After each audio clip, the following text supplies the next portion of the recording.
From the heart of Central Florida, you're listening to the most electrifying show in media, A Neighbor's Choice.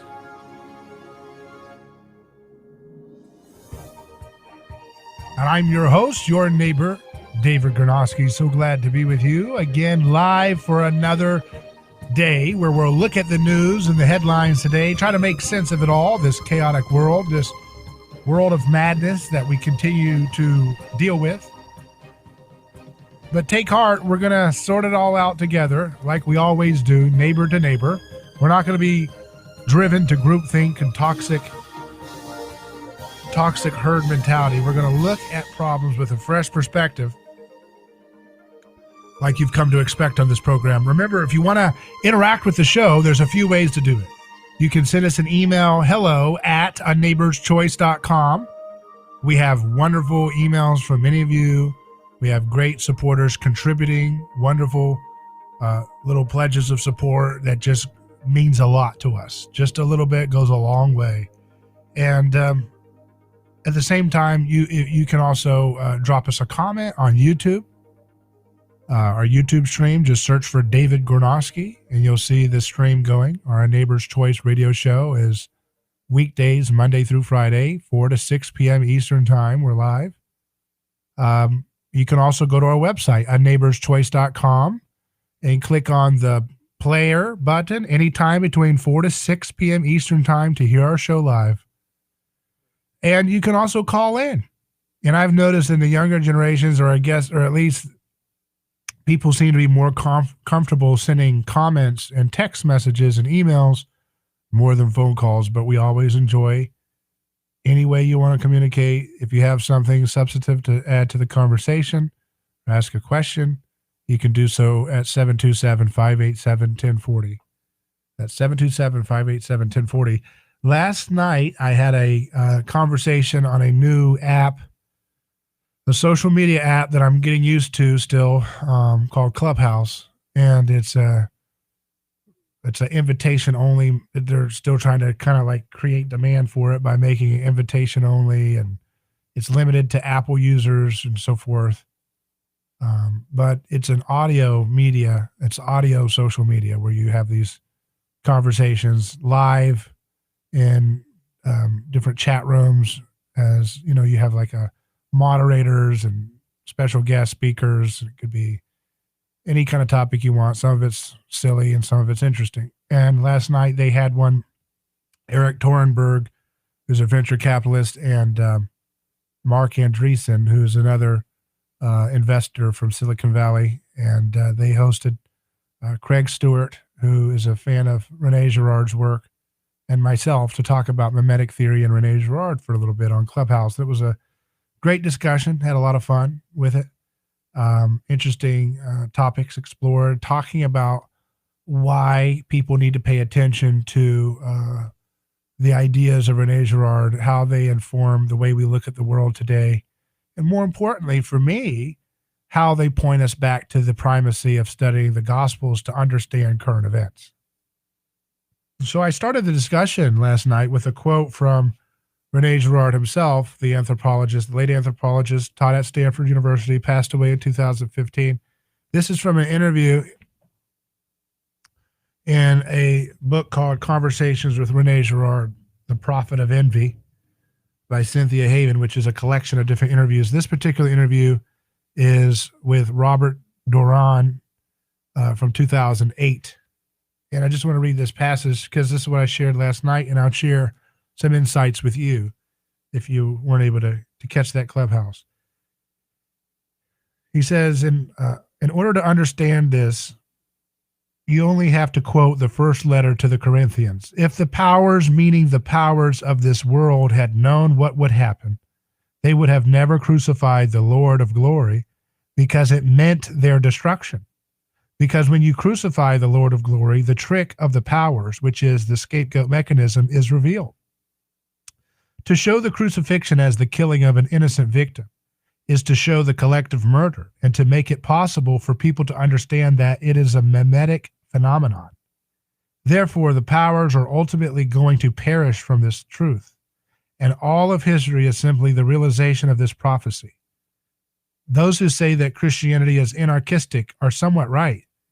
The Christians are destroying the powers of this world in the sense that they are destroying the legitimacy of all violence. From the point of view of the state, Christianity is a force of anarchy. Anytime it recaptures its old spiritual strength, this reappears in a way. Thus, the conflict with the Muslims is really much more significant than even the fundamentalists believe. The fundamentalists think that the apocalypse is the violence of God, but if you read the apocalyptic chapters, you'll see that the apocalypse is the violence of man, unleashed by the destruction of the powers, that is, of the states, which is what we're seeing now. But this understanding, the interviewer asks, or says, makes it possible for violence to continue on another level. Yes, René Girard replies, but not as a religious force. The religious force is on the side of Christ ultimately. However, it appears as though the real religious force were on the side of violence. What will it look like when the powers are defeated? Well, when the powers are defeated, violence will become such that the end will come. If you take the apocalyptic chapters, this is what they announce to you.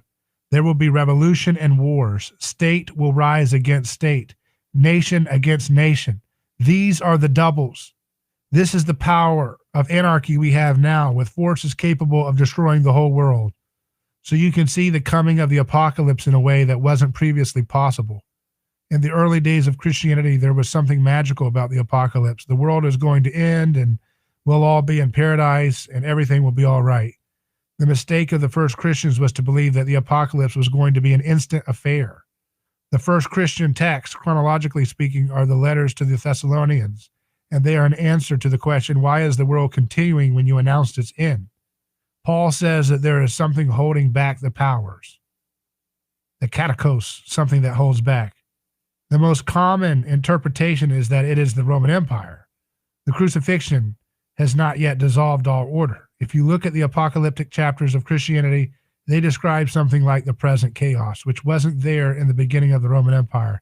How can the world end when it is held so tightly by the forces of order? The interviewer asks him, then Christian revelation is ambivalent in that it has both positive and negative consequences? René Girard responds, why negative? Fundamentally, it is religion that announces the world to come. It is not about fighting for this world. It is modern Christianity that forgets its origins and its real direction. The apocalypse at the beginning of Christianity was a promise, not a threat, because they really believed in the next world. So when you look at this stuff, this might be strange for folks who are new to the subject of what René Girard is talking about. But you can kind of get a sense that it does feel like those things are happening. That you can, I mean, as I'm talking right now, they've got jet fighters in the air for air show. So if it picks up in the microphone at our studio here, then you'll know what that is. Don't worry. It's not a war. But when you look at the times, nobody can believe in any institution. Mathematics is a problem. Shakespeare is a problem. Language is a problem, right? Nation states are a problem. You know, having a private contract is a problem. Everything's a problem. Owning a gun is a problem. Marriage is a problem. You know, everything has to be challenged and deconstructed and attacked and flipped on its head and inverted and subverted and all this stuff. So we very much feels like we're in this all against all moment. And so Christianity has challenged these states the longer it's been steeped in the cultures of the states that it's in. It undermines the logic of their ability to bind the nations together with that principle, united we stand, divided we fall. Well, guess what's dividing us? The sword, the truth that Jesus brought into history. He said it would cut mother against daughter and father against son and all this stuff. What does that have to do with our times? It has everything to do with what we see. We can't agree on, gender issues. We can't agree on history. We can't agree on should we like America? Should we hate America? Should we love the flag? Should we hate the flag? We're attacking the concepts of policing and all these different things are being challenged and up in the air. Money is now challenged, right? People were fleeing to Bitcoin and gold and silver and so forth instead of the fiat currencies like the dollar and so forth. The news media has shown itself to be in collusion with giant corporations and giant government bureaucracy in terms of shaping narratives that benefit the few at the expense of the many. So many of the things that we didn't think were to be questioned are now rapidly disintegrating in their credibility right before our eyes.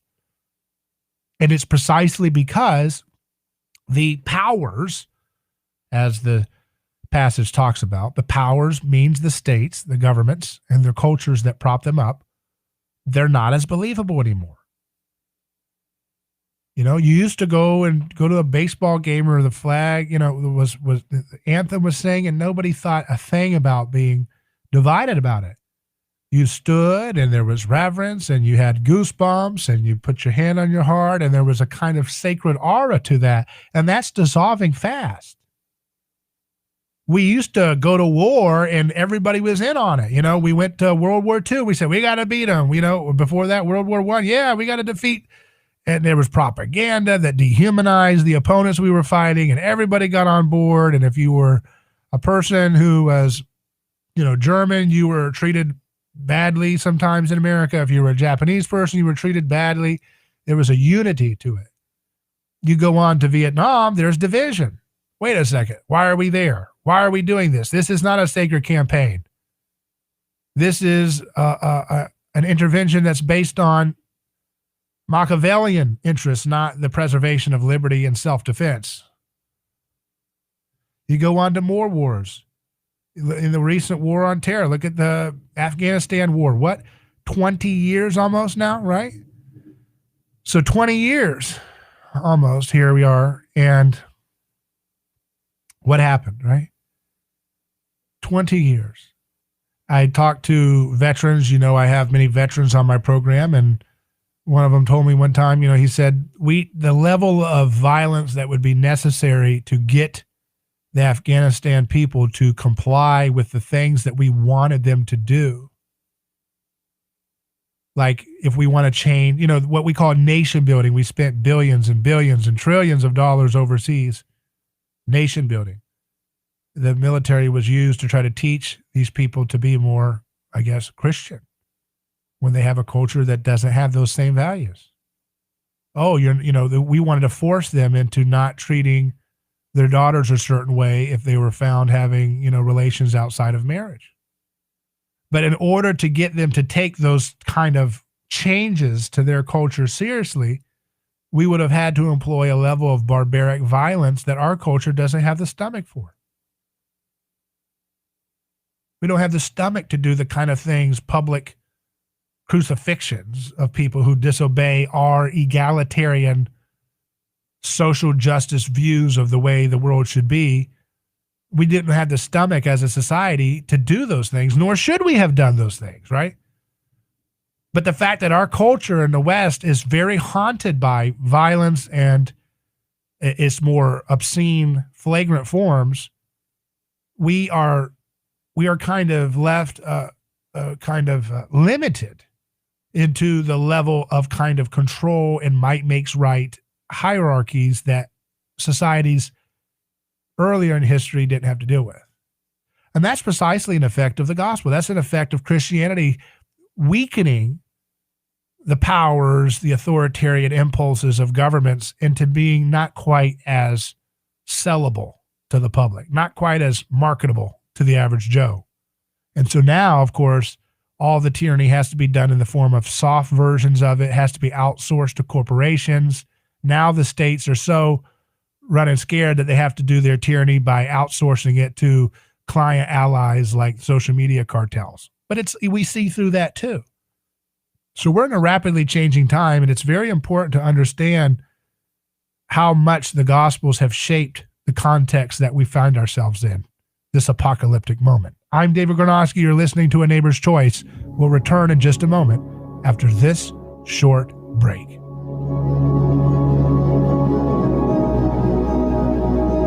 Who is your neighbor? Dave and Wally are team drivers for Oakley Transport. One day, they came across a very serious accident on the highway. Some might pass on by, but Dave and Wally saw there was no time to waste. They jumped into action and saved 2 people's lives with moments to spare. That's the kind of courageous love we need more of today. It reflects the respected culture Oakley Transport develops with their driving professionals. CDLA licensed drivers. Join Oakley Transport today for a rewarding career. Visit oakleytransport.com.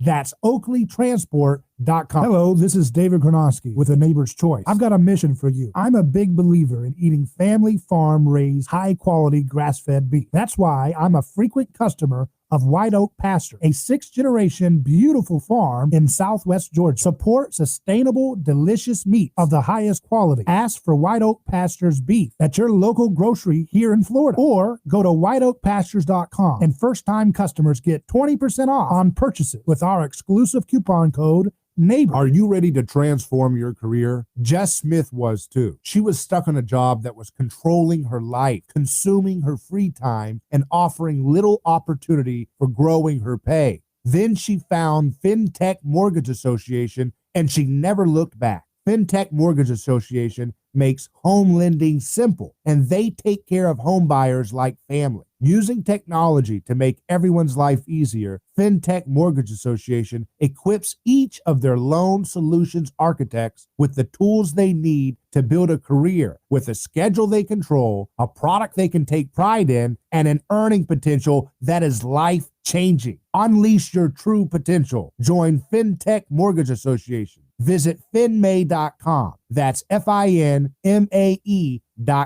You're in charge now. NMLS ID 1492187. Equal housing lender. A lot has happened that has prevented us from feeling like a community. Well, now that things have opened up a bit, let's get back to basics. As a foundation for our neighbors and family, God is a big part of bringing us together. It's time to get back to church. Uplifting, supporting, and loving neighbors that are cherished, not only now, but for eternity. Come on, you can use it. The Welcoming Committee is there every Sunday. See you soon.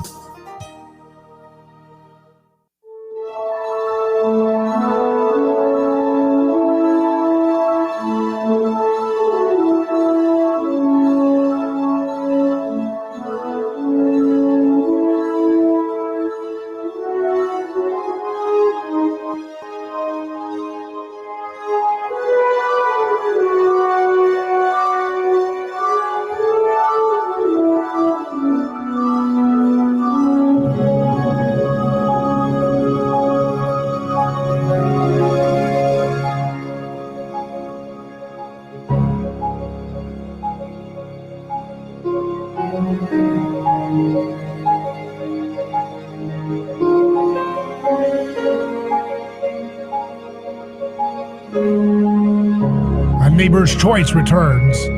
Scott says Bitcoin is hope, as in I hope you bought Bitcoin. Alan says amen to that. I'm not sure what that's a reference to, but I want to look at some more stories here. There's some giant robots, some mecha anime style Japanese animation robot looking things that have appeared in Ukraine. According to The Sun, giant armed robots appear to loom over the streets of rebel-controlled Donetsk as tensions continue to rise in Ukraine. They are among several sculptures of transformers and other machines dotted around the city. So only Lord knows what is going on over there. Pfizer, meanwhile, we have something more predictable. The big pharmaceutical companies, you're going to have to get more doses, see. You get your little health passport updated every 2 months with a new little drug. Pfizer CEO says third COVID vaccine dose likely needed within 12 months. Oh, of course. It's called a captured market. It's called corporate fascism, when you have state and corporations trying to kind of coordinate a kind of gaslighting campaign where, oh, you're going to need a dose every 12 months for the rest of your life. Okay, that's how humanity needs to function. Yes, that's exactly right. Keep eating your soybean oil. toxic, mutagenic, oxidative stress soybean oil. That's fine. You can eat that in all your fried goodies. Get your little Krispy Kreme donut. That's all fine. You get your little Pfizer little program for the rest of your life. You don't want to fit out. You don't want to be outside of the herd, do you? Don't you want to comply? Don't you want to fit in? Isn't it cool to just go along with whatever everybody else is doing?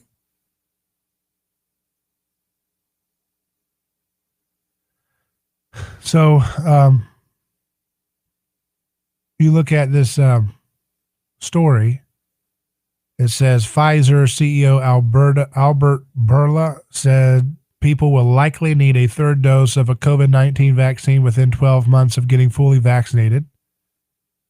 Bourla said it's possible people will need to get vaccinated against the coronavirus annually, just like the flu shot, right? We need to see what would be the sequence and for how often we need to do that, and that remains to be seen. A likely scenario, he says, is that there will be likely a need for a third dose somewhere between 6 and 12 months, and then from there will be an annual revaccination. But all of that needs to be confirmed, and again, the variants will play a key role. It is extremely important to suppress the pool of people that can be susceptible to the virus. The comments come after Johnson & Johnson CEO Alex Gorsky told CNBC in February that people may need to get vaccinated against COVID-19 annually, just like seasonal flu shots. Researchers still don't know how long protection against the virus lasts once someone has been fully vaccinated. Pfizer said earlier this month that its COVID-19 vaccine was more than 91% effective at protecting against the coronavirus and more than 95% effective against severe disease up to 6 months after the second dose. Moderna's vaccine, which uses technology similar to Pfizer's, was also shown to be highly effective at 6 months. Pfizer's data was based on more than 12,000 vaccinated participants. However, researchers say more data is still needed to determine whether protection lasts after 6 months. Earlier Thursday, the Biden administration's COVID response chief science officer, David Kessler, said Americans should expect to receive booster shots to protect against coronavirus variants.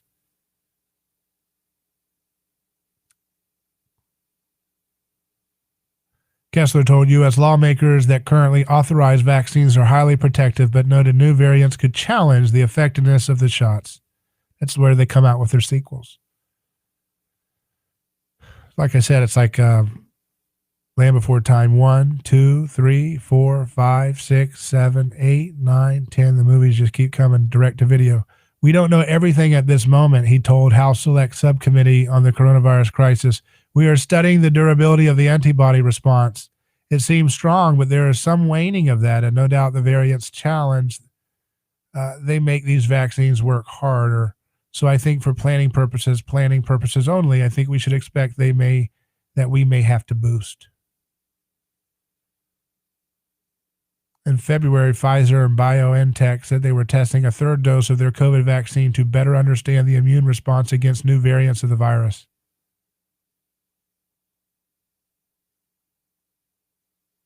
Moderna CEO Stéphane Bancel told CNBC on Wednesday that the company hopes to have a booster shot for its 2-dose vaccine available in the fall. So you're just going to get, that's it. This is a new little system.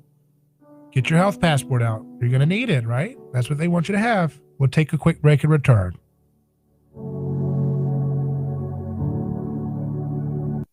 Politics these days are just that, politics. Pathetic discussions about things that don't matter, while the pandemic, crime, and economic disparity march on. That's why you need a balanced approach to news, business, and entertainment in the state of Florida. That publication is newstalkflorida.com. Whether it's the White House, the courthouse, or your neighbor's house, News Talk Florida has the sources, articles, video, and audio that will be a must daily check-in from your laptop or mobile device. Take a look at newstalkflorida.com. Today's news and entertainment with a Florida. Her first court appearance, former Brooklyn Center, Minnesota police officer Kim Potter charged in the shooting death of Dante Wright. Katie Wright, his mother. There's never going to be justice for us. The justice would bring our son home to us, knocking on the door with his big smile, coming in the house. Next court appearance next month. Also in Minneapolis, testimony's over, closing arguments Monday in ex-cop Derek Chauvin's murder trial. The Biden administration's kicking out 10 Russian diplomats and imposing sanctions against dozens of Russian companies and people for issues including hacking U.S. agencies and election interference. A renewed push for the Paycheck Fairness Act in the House. Speaker Pelosi. I'd like to see some of our Republican women colleagues on the other side of the aisle say, I'll take 82% of what the salary is of our male counterparts in the Congress. I don't see anybody stepping up to do that if they think that that's okay for other women. Chuck Severson, ABC News.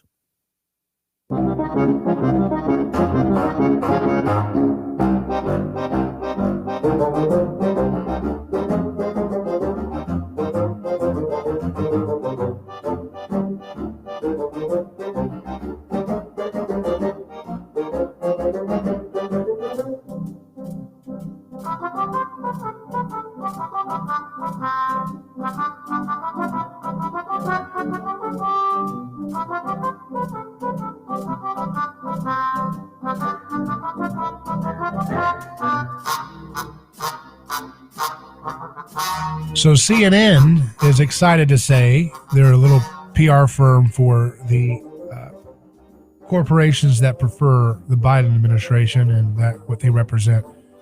They put out a press release that says Biden starts to execute on policies Trump abandoned by crossing off another campaign promise. They're so excited.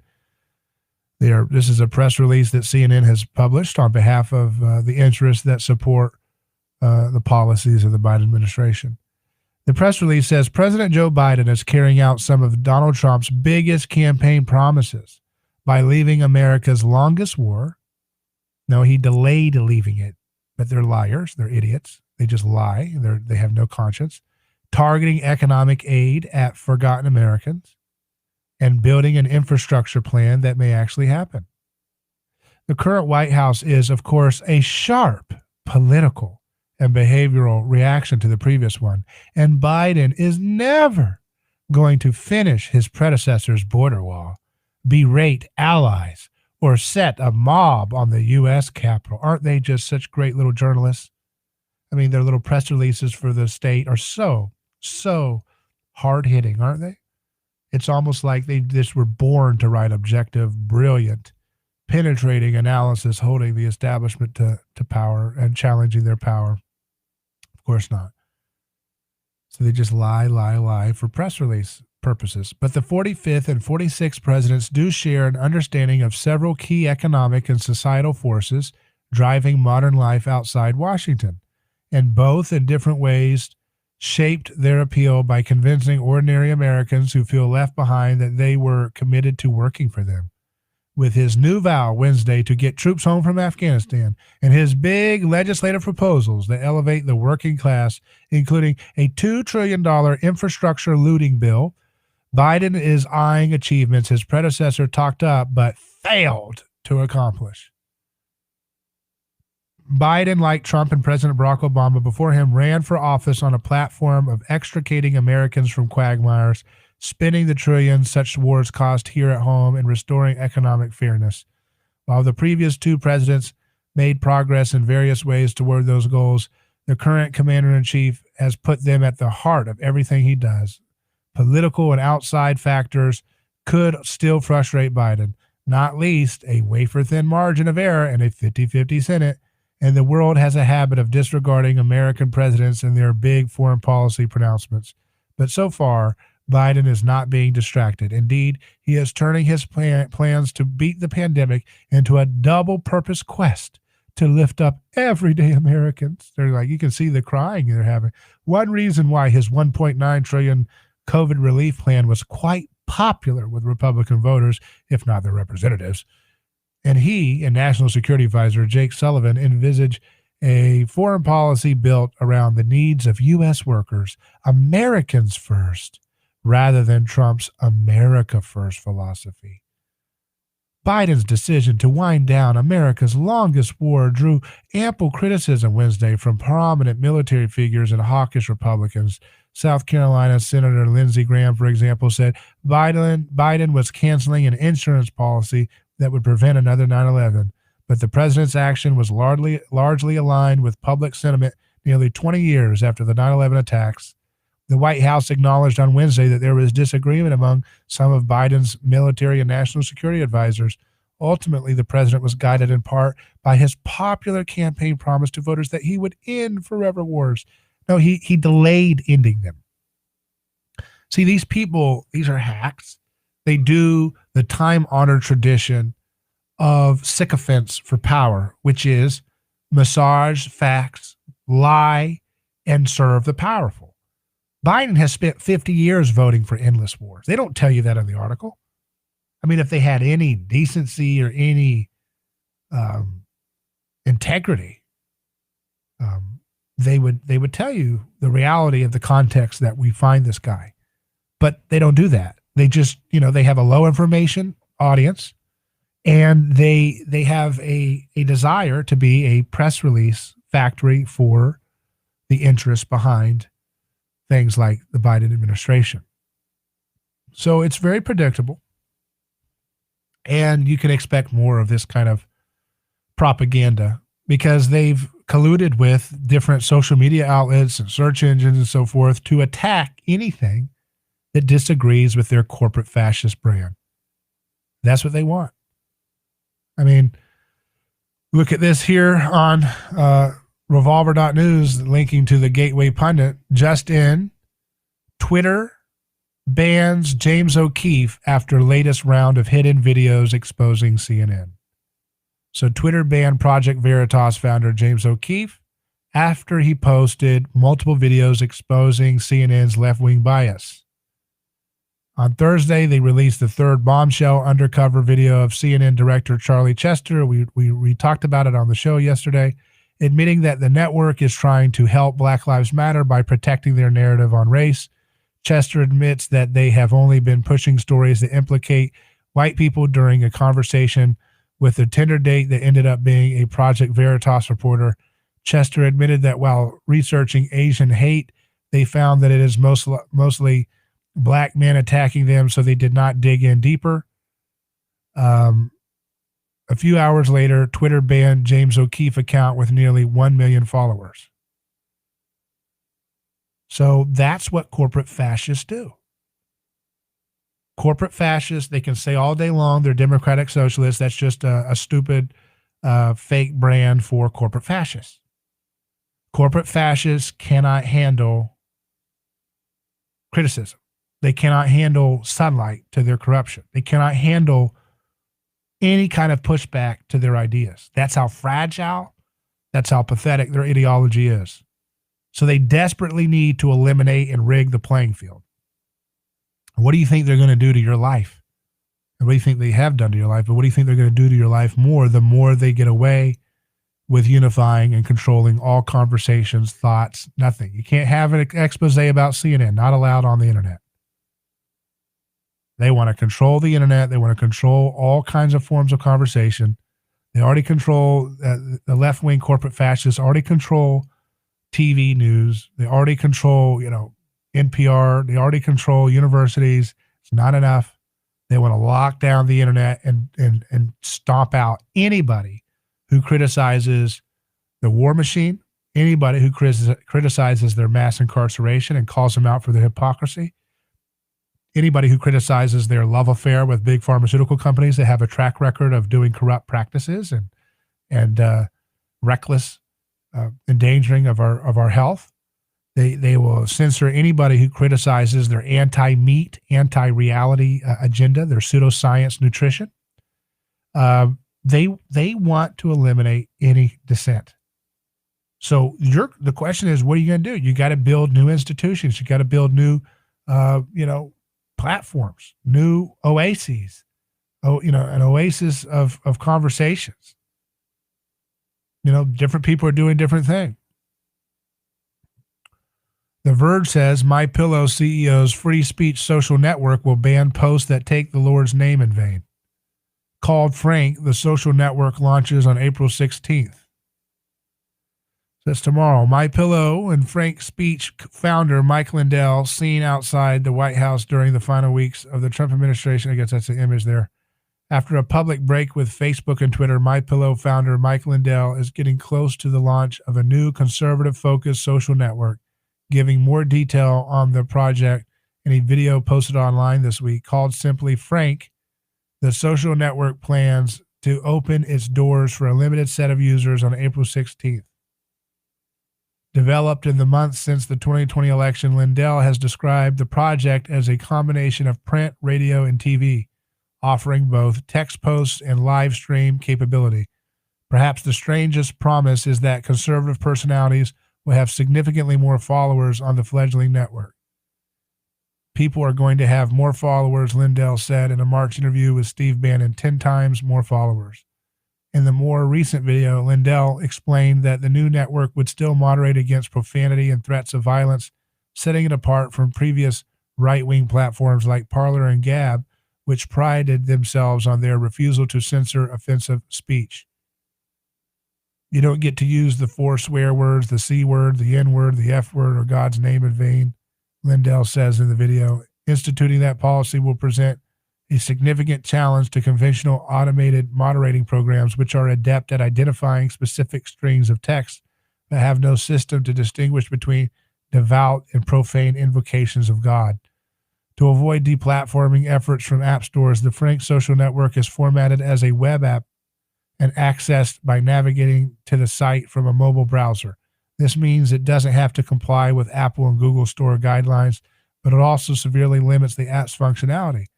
The Frank site gives detailed instructions for how users can set up the Frank web app as a direct icon link, similar to an installed app on mobile devices under both Android and iOS.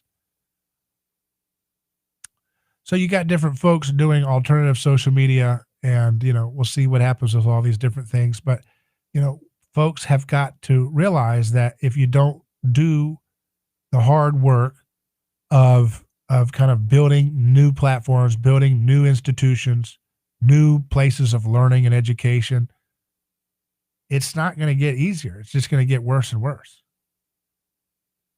Because folks who are drunk on power and who are very insecure, they don't stop. They just go wilder and wilder and wilder until they can't go forward, until they're stopped, until boundaries are put in place. Speaking of, lies that the media tells us, remember that story we talked about that was put out about Donald Trump whenever he was trying to pull out troops from Afghanistan? See how the media lies, by the way? They were, every time he would try to pull a few troops out, they'd have a New York Times story or whatever saying something bad to try to derail his efforts. But now that their little puppet Biden's in, oh yeah, look how great he is. He's following up on promises that Trump couldn't keep. Yeah, no, it's called you guys have no conscience and you don't care. You're just doing whatever it takes to get closer to your preferred establishment power. But here's a story that confirms what we said at the time. This is in MSN.com. It says U.S. intel walks back claim that Russians put bounties on American troops. Remember that story? The article says it was a blockbuster story about Russia's return to the imperial great game in Afghanistan. The Kremlin had spread money around the longtime Central Asian battlefield for militants to kill remaining U.S. forces. It sparked a massive outcry from Democrats and their hashtag resistance amplifiers about the treasonous Russian puppet in the White House, whose admiration for Vladimir Putin had endangered American troops. But on Thursday, the Biden administration announced that U.S. intelligence had only had low to moderate confidence in the story after all. Translated from the jargon of spy world, that means the intelligence agencies have found the story is at best unproven and possibly untrue. The United States intelligence community assesses with low to moderate confidence that Russian intelligence officers sought to encourage Taliban attacks on U.S. and coalition personnel in Afghanistan in 2019 and perhaps earlier, a senior administration official said. This information puts a burden on the Russian government to explain its actions and take steps to address this disturbing pattern of behavior, the official said, indicating that Biden is unprepared to walk the story back fully. Significantly, the Biden team announced a raft of sanctions on Thursday. But those sanctions targeting Russia's sovereign debt market are prompted only by Russia's interference in the 2020 election and its alleged role in the solar wind cyber espionage. Isn't it interesting that they always, anything that happens, they have a designated scapegoat?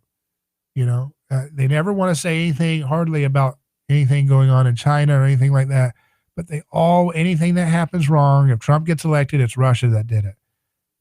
If Trump wants to pull out of Afghanistan, Russia's putting cash in people's hands to kill American soldiers. Totally based on nothing. They've just admitted that. You know, that's all they ever do. They just scapegoat, lie, and then pillage you. That's why they're going to do this infrastructure bill. And it would be pillaging of you whether whoever party was in charge. But, you know, this idea that somehow, you know, this infrastructure bill is a gift to the average man. No, it's not. It's pillaging the average man for a bunch of politically connected corporations, special interests, unions, and so forth that will get no big contracts and a lot of scam, really inflated checks because they know friends in high places. That's what these infrastructure bills are all about. It's about stealing your money and then making you feel like you got something out of it.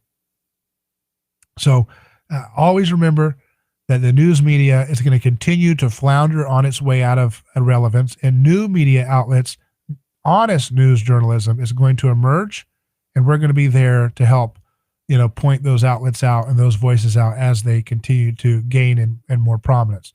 I like justthenews.com. I think they're a great place to get good, honest news and reporting. We'll take a break and return.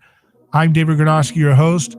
Email us, hello@aneighborschoice.com. Drop us a comment on YouTube or give us a call at 727-587-1040. Back in just a moment.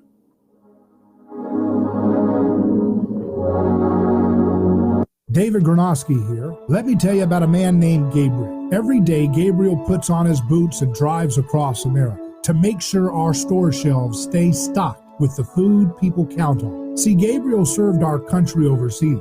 He knows that America stands for freedom, quality, and caring for others the way we would like to be treated. That's why when Gabriel saw food shelves getting low during the pandemic, he hit the road as a driver with Oakley Transport. In the land of the free, where no one should go hungry, we need heroes like Gabriel to help keep America fed. CDLA driving professionals. Join Oakley Transport today. Keep America fed. Visit oakleytransport.com or call them today at 1-877-8-TANKER. That's 1-877-8-TANKER. Hello, this is David Gronowski with A Neighbor's Choice. I've got a mission for you. I'm a big believer in eating family farm-raised, high-quality grass-fed beef. That's why I'm a frequent customer of White Oak Pasture, a sixth-generation beautiful farm in southwest Georgia. Support sustainable, delicious meat of the highest quality. Ask for White Oak Pasture's beef at your local grocery here in Florida, or go to whiteoakpastures.com, and first-time customers get 20% off on purchases with our exclusive coupon code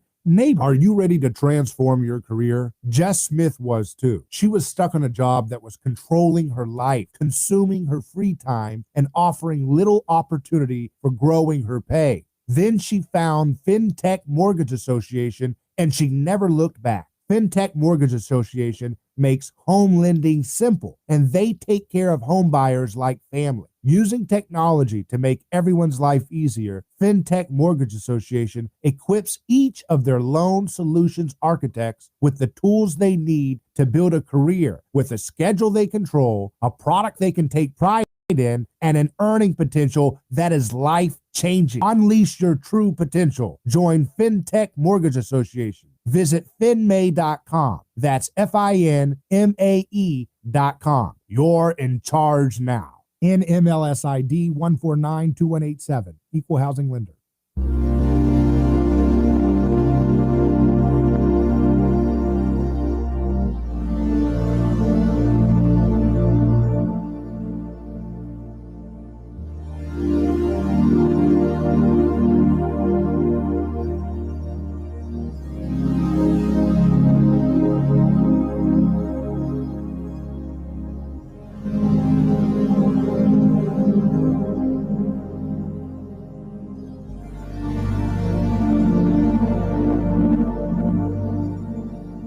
commenter says, with people like Jack from Twitter behind Bitcoin, that makes me suspicious, but hopefully it works. Yeah, it's a lot of questions about it, and I'm not sure exactly. I just don't know enough to know where I stand on the full story of it all. But it's awesome. Could be a potential good thing to look into for a lot of people. I know it's helped a lot of people who got in early on that whole deal. CDC, AmericanGreatness.com says CDC says that nearly 6,000 people infected with COVID even after getting vaccine.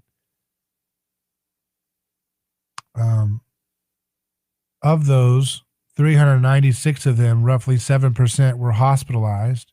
74 of the vaccinated people ultimately died. The report proves that the vaccines, though frequently touted by the government and the media, are not guaranteed to prevent everyone from contracting the virus. Vaccine breakthrough infections were reported among all people of all ages eligible for vaccination, the CDC report details. However, a little over 40% of the infections were in people 60 or more years of age. Nearly two-thirds of the infections, 65%, were among women, while 29% of the cases were asymptomatic. Nevertheless, the CDC, of course, still recommended that, quote, all eligible people get a COVID-19 vaccine as soon as one is available to them. CDC also continues to recommend people who have been fully vaccinated should keep taking precautions in public places, like wearing a mask, staying at least 6 feet apart from others, avoiding crowds and poorly ventilated spaces, and washing their hands often, and eating lots of seed oils, of course. That's what they always love you to do. Makes you nice and healthy, right? Lots of toxic vegetable oils. This story in the Chelsea Clinton says in The Hill, or there's a story in The Hill about her. Chelsea Clinton calls on Facebook to ban Tucker Carlson.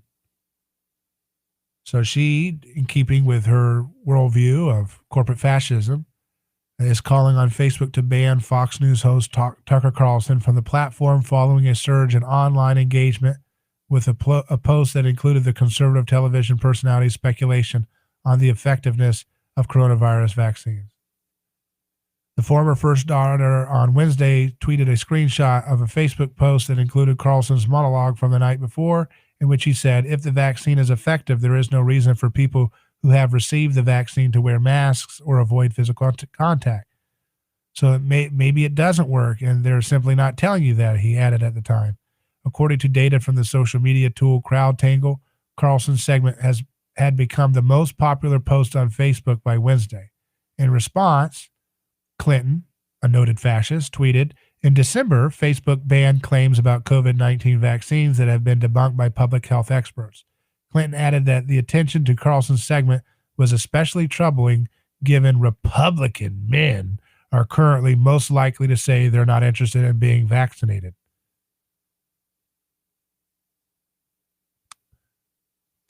Carlson's Tuesday remarks came in the context of news that day that the distribution of Johnson & Johnson's vaccine was being paused throughout the country because of concerns about a rare type of blood clot that has developed in 6 women who received the shot.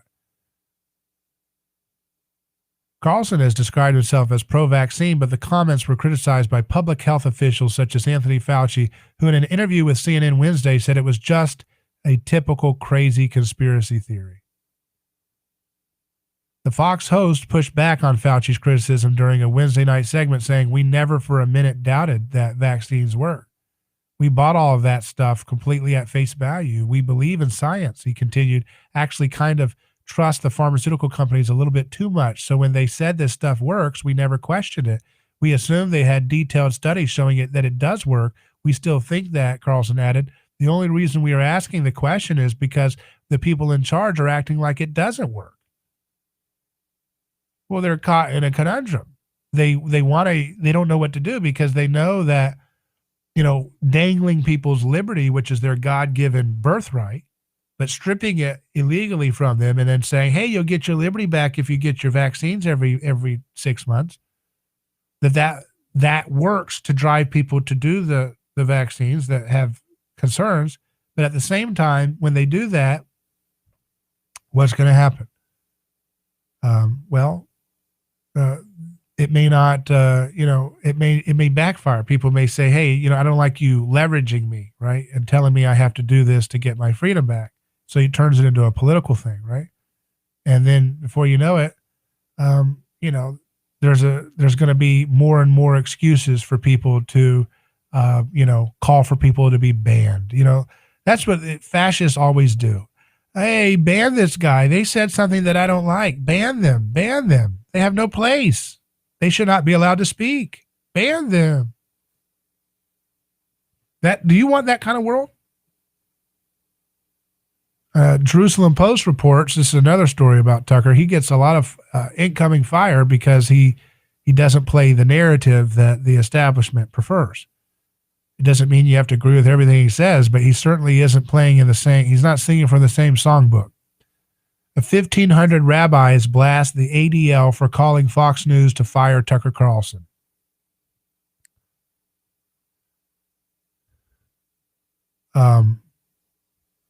In response to ADL's call on Fox News to fire Tucker Carlson, the Coalition for Jewish Values wrote a letter on Tuesday calling out the organization for its grossly misplaced charges of anti-Semitism.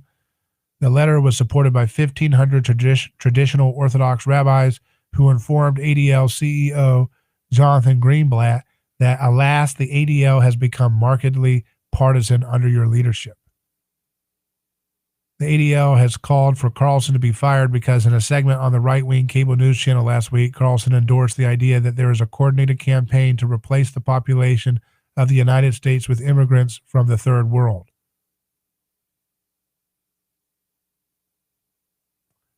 So again, there's people wanting to ban anybody who says something that they don't like. They can't handle disagreement the way adults are taught to, you don't have to agree with someone, but you have to respect their right to be able to say what they want. No. They want to strip the last vestiges of free speech out of this country and create and export their censorship duties off to, they're delegate them off to, corporations that have a cartel on information and news.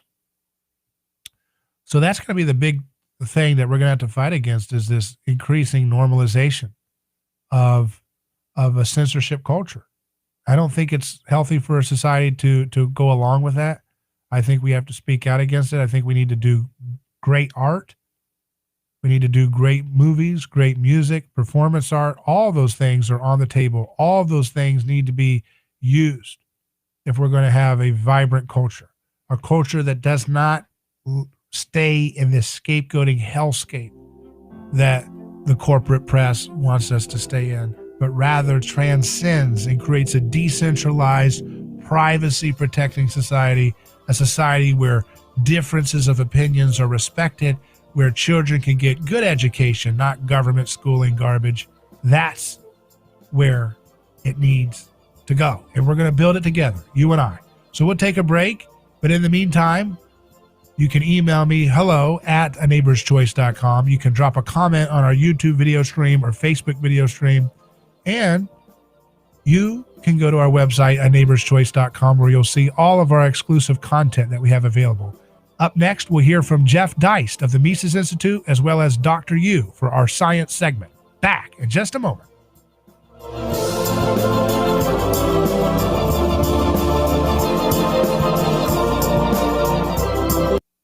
Your home for news, talk, and information. 1040 WHBO Pinellas Park, Tampa Bay's all new News Talk 1040. It's the only way I get news. From ABC News, I'm Chuck Severson.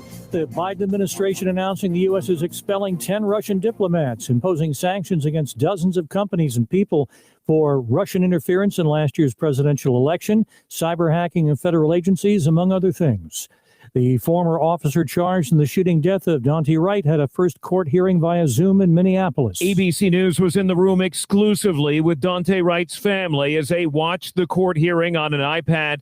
They looked stoic and silent. Daunte's mother, Katie, telling us afterwards it was tough to watch. It hurt really bad. I had hatred, anger, sadness. They say in the brief moment that former officer Kim Potter was seen during the court hearing that she seemed to show no signs of remorse. Alex Stone, ABC News, Minneapolis. Testimonies wrapped up in the murder trial of a former Minneapolis police officer, but we won't hear closing arguments until next week. ABC's Mark Remillard explains why. Judge Peter Cahill said he would rather not do closing arguments this week in order to allow the attorneys more time to prepare their closing arguments and to avoid having to sequester the jury over the weekend.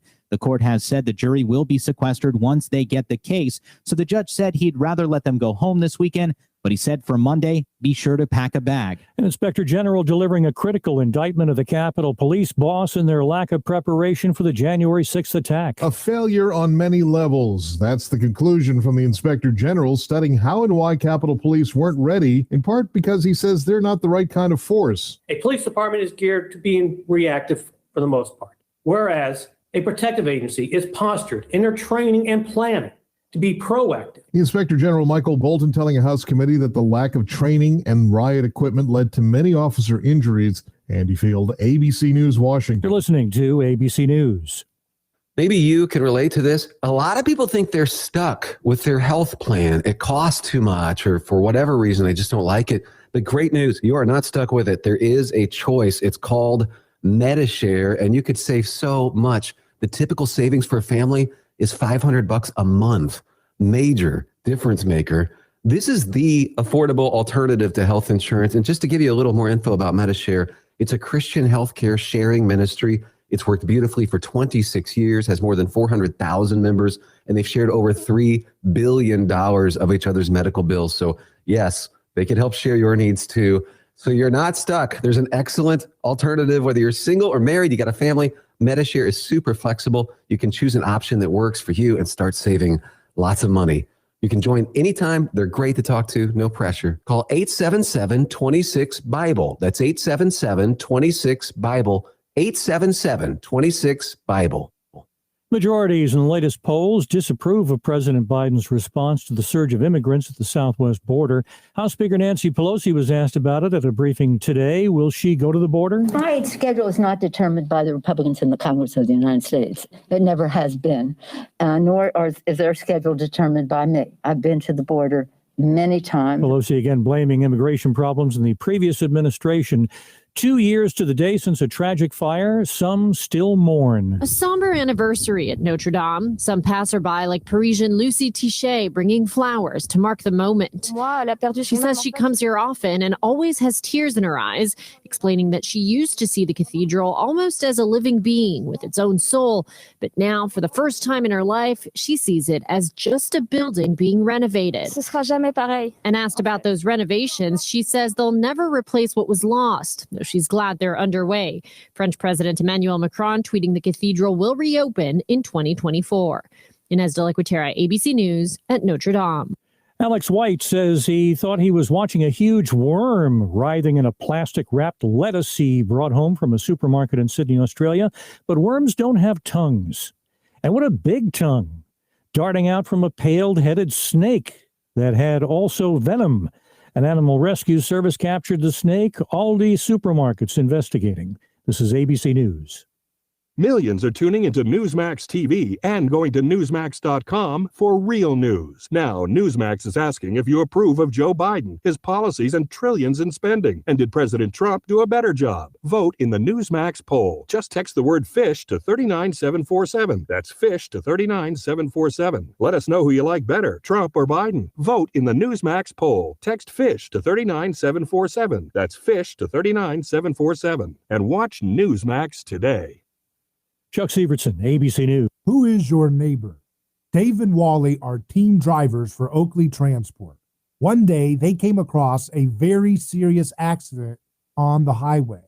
Some might pass on by, but Dave and Wally saw there was no time to waste.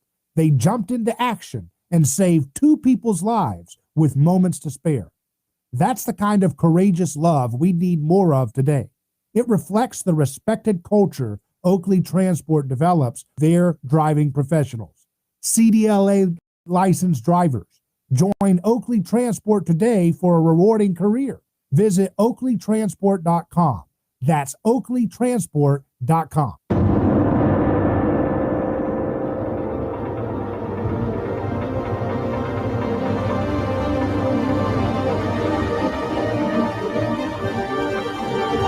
From the heart of Central Florida, you're listening to the most electrifying show in media, A Neighbor's Choice. And I'm your host, your neighbor, David Gronowski. So glad to be with you again across FM and AM, podcast, video stream, and our website, oneighborschoice.com, where we're going to look at the news like nobody else does, looking at different stories. We don't just cover politics and culture, economics, and so forth. We also get into science because it's Thursday, so we're going to start off the show with Science and You. And then later on in the program, we'll hear from the Mises Institute president, Jeff Deist, as he takes a look at how the cultural left today operates in a way that doesn't want to play by any rules of decency. It's always changing the game, and it's always, crying foul when somebody picks the Supreme Court pick and then they don't like, and then all of a sudden they want to pack the court. Then they want to, they just change their rules. They don't have anything set in stone in terms of principle except power, because they have a revolutionary zeal to enforce egalitarianism through violent threat if they need to. So we're going to get into that with Jeff Deist later. But now we turn to Science and You. And that's where we look at science and we look at you and we look at how these things interplay together. News in the headlines of physics and chemistry and aerospace and so forth. So to do that, we have with us our chief science advisor, physicist, Dr. Yu. How you doing? Thank you, David, for having me on. I'm doing very good. Well, great. Let's start off with this story in Wales Online. It says, cancer patient who caught coronavirus saw his tumors disappear. Doctors think fighting coronavirus fired up his immune system. A cancer patient, he's 61 years old. He has not been named, but he's from Cornwall, was having a checkup last summer after being diagnosed with Hodgkin lymphoma, a type of blood cancer that affects about 2,100 people a year in UK. A few days after receiving his diagnosis, the patient was admitted to hospital with severe COVID-19. After he recovered, a follow-up of his cancer scan found that tumors which had littered his torso just a few weeks before had almost gone. Spontaneous remission of this type of cancer does occur, but it's incredibly rare, with only a couple of dozen cases from all over the world have ever been recorded. His case has been highlighted in a paper in the British Journal of Hematology, outlining how after testing positive for the virus, he developed pneumonia, inflammation of the lungs caused by the viral infection.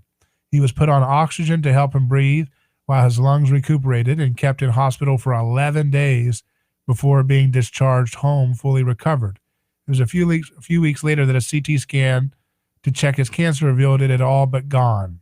The conclusion his doctors reached was that the COVID had destroyed his cancer by firing up his immune system enough not just to see off the virus, but to attack and destroy malignant cells too.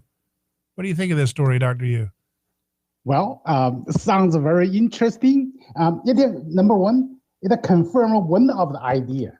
So I thought, okay, the virus, the virus can not only can destroy healthy cells, but it also can destroy the cancer cells. Okay, I thought that sounds like a quite reasonable to me, right? So something destroy the whole body, good or bad cells, if destroyed. But based on what I read here, so it seems like the patients, just was admitted to hospital for COVID-19, but just a few days ago, diagnosis he has this called this type of cancer, called blood cancer, right? So what they did in the hospital, so they admitted this, keep it in the hospital for 11 days, only put oxygen for him to breathe, for his lung to breathing.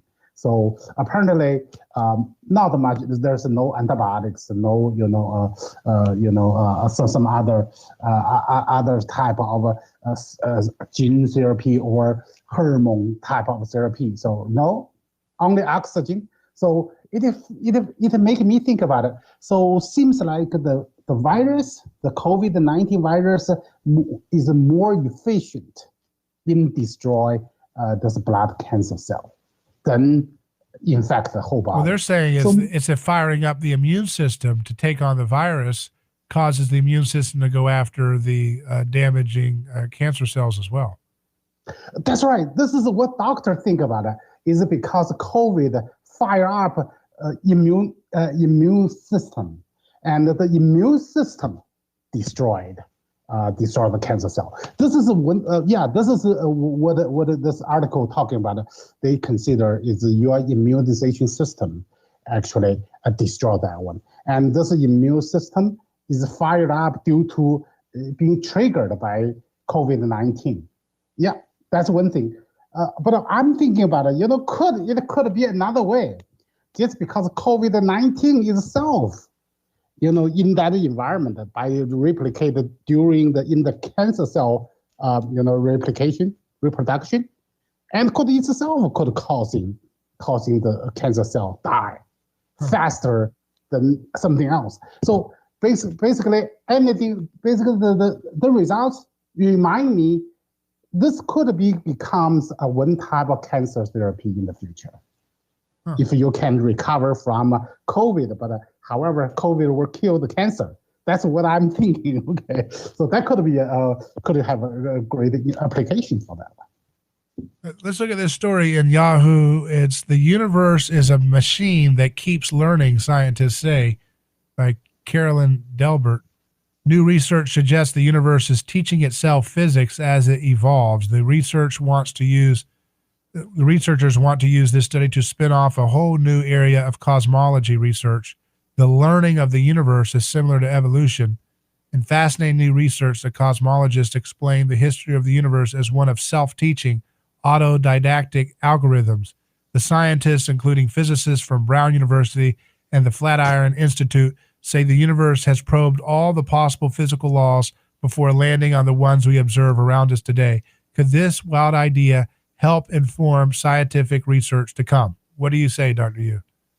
Wow. I think that's an interesting story. Number one, it says, okay, the universe itself is actually a self-teaching, or we call it self-learning system as it evolves. That means throughout the history. So basically, universe operate in a way called a self-teaching, self-learning system. That's what this article talking about. So now further questions, okay, how could the universe self-learning, self-teaching? So they basically say, oh yeah, universe evolved in the history. They basically try every single possible laws in physics. All the likely exist or unlikely. They tried everything, but ends up with something equivalent to actually Darwin's evolution called natural selection. Eventually end up by during the environment, during so many environment, and end up with only one called the natural, called the fittest surviving the case. So that's what the theory tells us. Basically say the universe is actually self-teaching and self-evolving, and eventually end up with the laws right now we observe. But it also says, oh yeah, the universe could have other laws, but during the process, right? So they are not optimized or not fit in the environment. So that's why we end up this way. And what I want to add to this research is how universe evolve. So now we said, oh, just evolve by randomly, just naturally, randomly. I disagree. This is called a random idea. I believe the universe actually operates under only one fundamental law. So magnetism, law of magnetism. That means like pole repel, unlike pole attract. I believe at a fundamental level, the universe only have a one single type of particle. That's a magnetic particle. And this magnetic particle interacts through what? Not gravity. Interact through magnetic, the principle of magnetism, the law of magnetism. So unlike pole attracts, like pole repel. So what this one does, because you have you cannot combine randomly. So this is different than we so-called natural selection. They did not know how to select, but nature select based on the likable repel, unlikable attract, based on this one. So that's why the universe has a structure. It only forms in certain ways. It cannot be randomly any possible way. As quantum mechanics is talking about, any single possible way can superimpose. So you can have almost infinite number of universe or world or something, right? So no, I believe the universe evolved based on the one very simple magnetic particles, and the magnetic particle interacts. It can attract and can repel. The results is it always form a certain definitive structure. So that's how universe natural selection is actually based on the magnetism. It's not a random selection. And based on that one, we can evolve the particle from the mechanical particle, size and mass, to we call it have a life, kind of have a consciousness. It's all due to magnetism.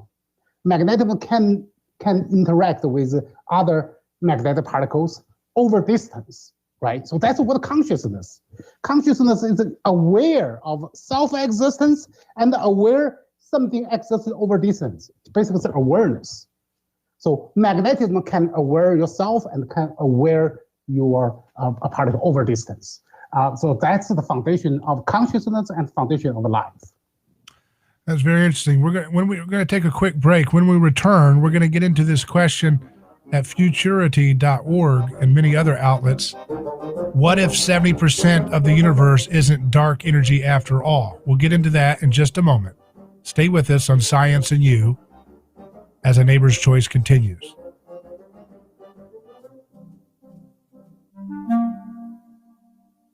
Hello, this is David Kronosky with A Neighbor's Choice. I've got a mission for you. I'm a big believer in eating family farm-raised, high-quality grass-fed beef. That's why I'm a frequent customer of White Oak Pasture, a sixth-generation beautiful farm in southwest Georgia. Support sustainable, delicious meat of the highest quality. Ask for White Oak Pasture's beef at your local grocery here in Florida, or go to whiteoakpastures.com, and first-time customers get 20% off on purchases with our exclusive coupon code NEIGHBOR. Are you ready to transform your career? Jess Smith was too. She was stuck on a job that was controlling her life, consuming her free time, and offering little opportunity for growing her pay. Then she found FinTech Mortgage Association, and she never looked back. FinTech Mortgage Association makes home lending simple, and they take care of home buyers like family. Using technology to make everyone's life easier, FinTech Mortgage Association equips each of their loan solutions architects with the tools they need to build a career with a schedule they control, a product they can take pride in, and an earning potential that is life-changing. Unleash your true potential. Join FinTech Mortgage Association. Visit finmay.com. That's FINMAE.com.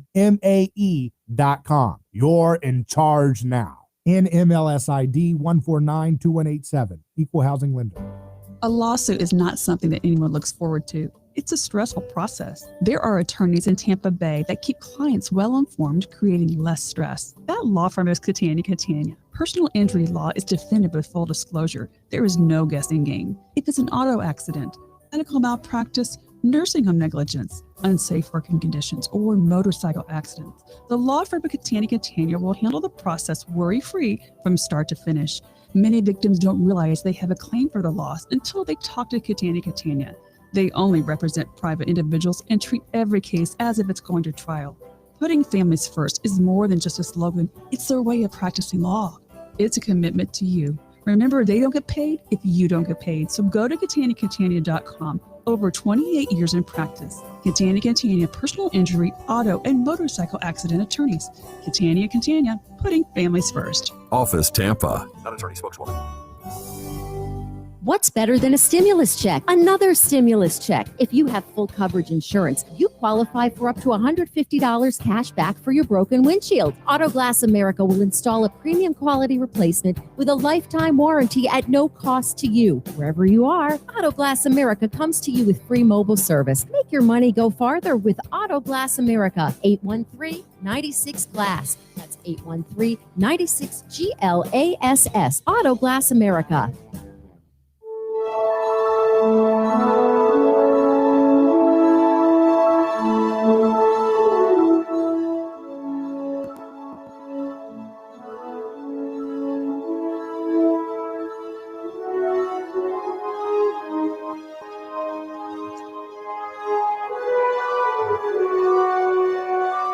Neighbor's Choice returns. Now we're doing our Science and You segment. Up next, we'll hear from Jeff Deist of the Mises Institute. Aaron online says, have you thought about hosting your streams on Odyssey? We'll look into that and see what that platform's about. Dr. Yu, I want to return to this story that, again, it's always so many things that we've talked about on A Neighbor's Choice. It's like watching, we're always ahead of the curve here on predicting where things are going to go. You've talked for a long time about, with your understanding of physics and your understanding of atoms, that dark energy isn't really a thing that needs to be posited, that it's actually something made up because of misinformation at the foundational level of physics and misunderstanding. But this story in Futurity says, what if 70% of the universe isn't dark energy after all? Until now, researchers have believed that dark energy accounted for nearly 70% of the ever-accelerating, expanding universe, the article says. For many years, this mechanism has been associated with the so-called cosmological constant, which Einstein developed in 1917, which refers to an unknown repellent cosmic power. But because the cosmological constant, known as dark energy, cannot be measured directly, numerous researchers, including Einstein, have doubted its existence without being able to suggest a viable alternative. Until now, for the new study, University of Copenhagen researchers tested a model that replaces dark energy with a dark matter in the form of magnetic forces. Their paper on the work has not yet been published, but is available on ARXIV. Researchers know that dark energy is not magnetic in the traditional sense, where a north-seeking pole repels another north-seeking pole while attracting a south-seeking pole. This special type of magnetism relates to a force that always repels, and in so doing expands the universe as opposed to maintaining its limits. If what we discovered is accurate, it would upend our belief that what we thought made up 70% of the universe does not actually exist. We have removed dark energy from the equation and added in a few more properties for dark matter. This appears to have the same effect upon the universe's expansion as dark energy, explains Steen Harl Hansen, an associate professor at the Niels Bohr Institute Dark Cosmology Center. The usual understanding of how the universe's energy is distributed is that it consists of 5% normal matter, 25% dark matter, and 70% dark energy.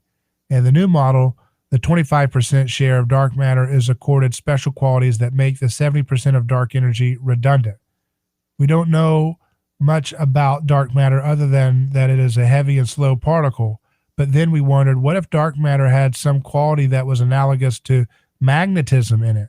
We know that as normal particles move around, they create magnetism, and magnets attract or repel other magnets. So what if that's what's going on in the universe?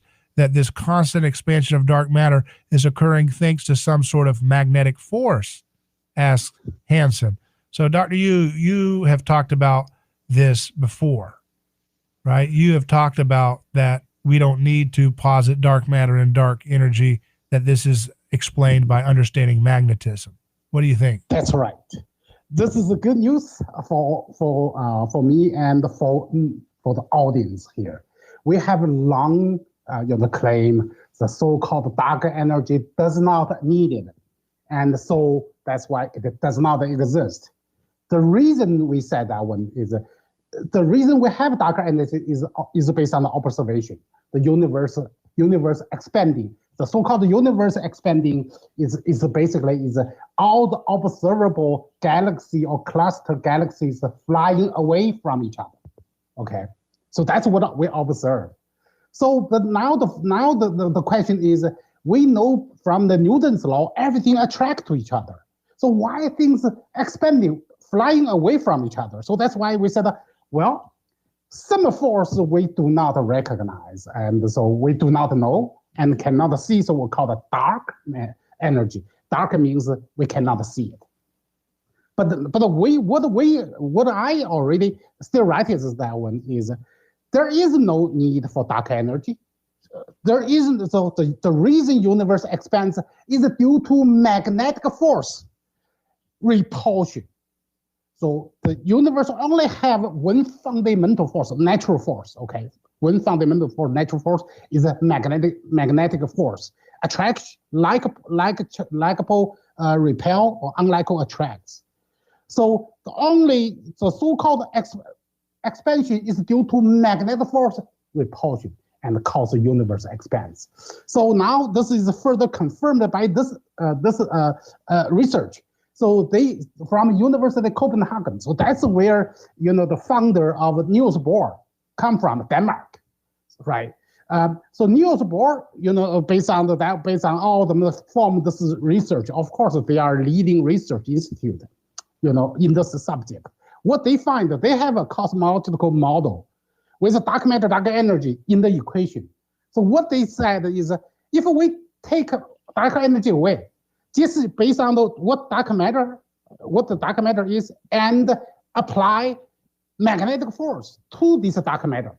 They did not mention like pole repel. Okay, they just apply this one, and somehow we can balance the content of energy of universe. So that means 70% that does not need it. But they did not explain clearly, say how without the dark energy, how universe expands. So my explanation is, when you have a magnetic force, and we already have observation, all those black holes, galaxies, we already find they are aligned. So that means they are actually like pole. They all have the same aligned angle, So they form a like pole repel. So that's why we observe universe expands. Of course, this observation is not 100% correct.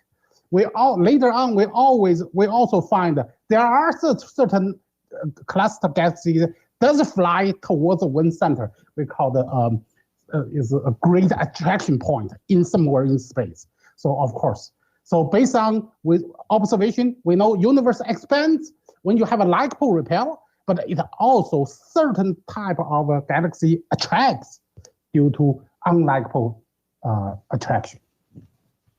So this is something that we've talked about many times, and it's great to see that, again, more science, more researchers are catching up to what we've been talking about. What your theory says is that there's one particle, there's one law, there's one force, right, in the universe, in the physical world, right? That's correct. I want to add just one sentence if we have time. So this article, think about it. We still have to have a dark matter. So based on my prediction, dark matter itself does not exist either. So dark matter does not exist. So what is the effect of dark matter? If you replace ordinary matter with magnetic force, interaction is all interactions with magnetic force. Attraction force. Matter means attraction force, right? It's unlike pole, magnetic attraction. Once you put that one, no need for dark matter, no need for dark energy. Well, very good. It's always great to hear from you, Dr. Yu. Commenter Brandon says that's literally just the dielectric field of the universe. Maybe we can talk about that another time. But thanks again for your time. Thank you. And that's it for Science and You. Up next, we'll hear from Jeff Deist of the Mises Institute. Stay with us.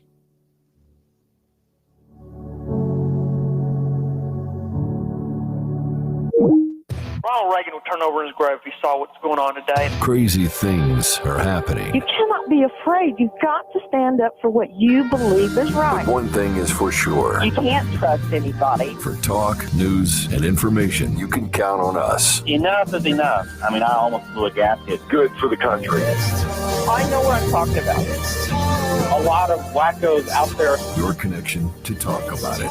The all-new News Talk 1040 WH. President Biden getting tough on Russia, holding the Kremlin accountable for interfering in last year's presidential election. We cannot allow a foreign power to interfere in our democratic process with impunity. 10 Russian diplomats have been expelled, dozens of sanctions imposed. The White House freeing up $39 billion from the COVID-19 relief law to help Americans with the child care crisis created by the pandemic. These funds will help child care centers and family child care providers to reopen or stay open by helping to cover rent or mortgage payments, utility, and insurance payments. Vice President Harris also says the child and dependent care credit will be expanded. The mother of Dante Wright, a black man who was fatally shot by a Minnesota police officer during a traffic stop this week, says she wants 100% accountability in the wake of the officer's arrest. The Dow and the S&P 500 soared today to new record highs. Daria Albinger, ABC News.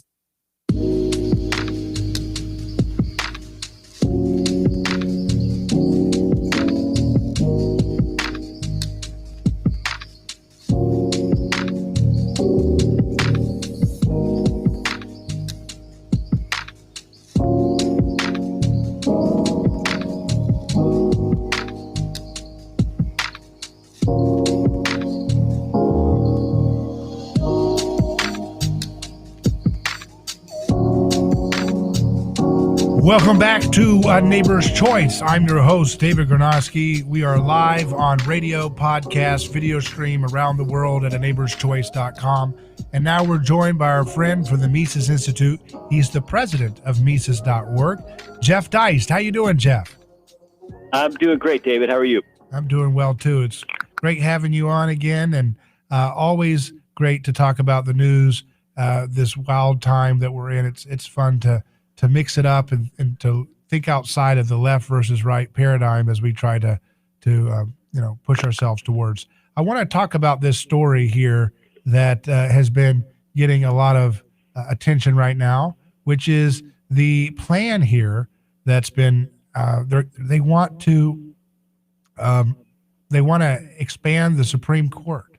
The Democrats have pushed in a desire to add to the Supreme Court, to add some more, I guess, 4.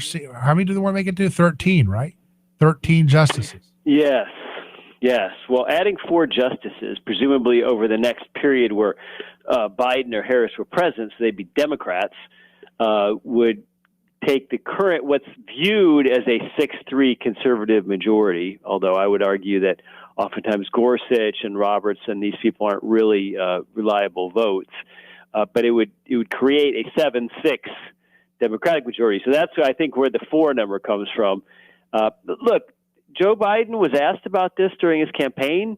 It's been a Democratic proposal in both the House and Senate. There's been a lot of talk about adding Supreme Court members, that the Supreme Court is needed to overcome things like the filibuster, is needed to overcome gridlock in Congress. And their real goal here, David, is to create another legislature. Really, that's what the Supreme Court has become over the past 50 years or so. It's become a de facto lawmaker, unelected judges creating law. I don't think there's any real disagreement about that. That's not an incendiary statement or anything. So this proposal's been around.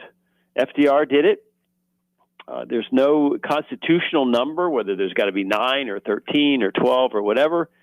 And so it's certainly doable. Now, already Nancy Pelosi has talked about backing off. She's not going to necessarily bring this to the House committee or Judiciary Committee or to the House floor for a vote.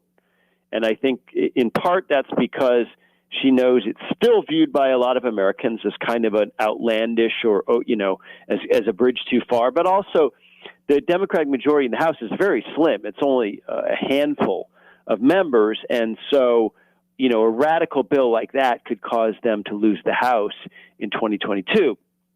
But Jerry Nadler, nonetheless, who's the chairman of the House Judiciary Committee, is one of the main sponsors of the bill. And you've got Dick Durbin on the Senate side, who would be fielding it as the chairman of the Senate Judiciary Committee. So I would view this as just another example of the left is serious. Now, sometimes they know that they have to float kind of an outrageous trial balloon so that the fallback halfway position seems reasonable.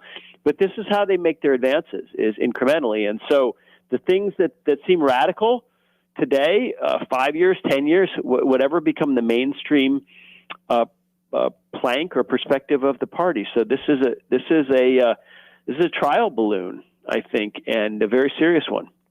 And this kind of goes to a point that we've talked about a little bit before, which is that, the left is always very pernicious in abandoning principles and rules. They throw it all on the field. It's like if they're winning, if this is a wrestling match, they use any cheap shot, low blow. The referee doesn't look. They use a chair. They use whatever it takes to win.